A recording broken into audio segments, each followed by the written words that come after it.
దేవుని వాక్యం జీవాహారం అంటే రోజు తిన్న రైస్ లాగే అనిపిస్తుంది. దావీదు గొల్లియాతు నాకు తెలుసండి, ఆల్రెడీ చిన్నప్పుడే సండే స్కూల్లో వినేసానండి.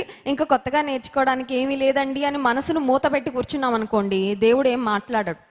కానీ ప్రతిరోజు అదే అన్నం తింటున్నా, నీకు అదే అన్నము, అదే కూరగాయలు, అదే మటను, అదే చికెన్ ద్వారా ఎలా ఆరోగ్యం బలం వస్తుందో నీ దేహానికి, దేవుని వాక్యం ఒకవేళ లేఖన భాగాలు ఆల్రెడీ మనం చదివి ఉండొచ్చు చాలాసార్లు, ఆల్రెడీ మనం వినుండొచ్చు చాలా ప్రసంగాలు. కానీ ఈరోజు నీ పరిస్థితికి తగిన వాక్యము ఈరోజు తన సేవకుల ద్వారా దేవుడు మాట్లాడతాడు.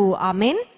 సో ఫార్ టుడే, ఈరోజు, ఈ సమయానికి, ఈ పరిస్థితికి, నీ జీవితంలో ఇప్పుడు నీ వెళ్తున్న స్ట్రగుల్స్కు సరిపోయినట్లుగా దేవుడు తన వాక్యము ద్వారా మాట్లాడేవాడు. కాబట్టి మనం దేవుని సన్నిధిలో కూర్చున్నప్పుడు ఒకటే జ్ఞాపకం పెట్టుకోవాలి, వాక్య భాగం ఏదైనా, వాక్యం చెప్తున్నది ఎవరైనా, మాట్లాడుతున్నది దేవుడు. కాబట్టి దేవుడే స్వయంగా నాతో మాట్లాడుతున్నట్లు అన్నట్లుగా మనం రిసీవ్ చేసుకోగలిగితే దేవుడు ఖచ్చితంగా మన జీవితాలను తన వాక్కు ద్వారా బలపరుస్తాడు.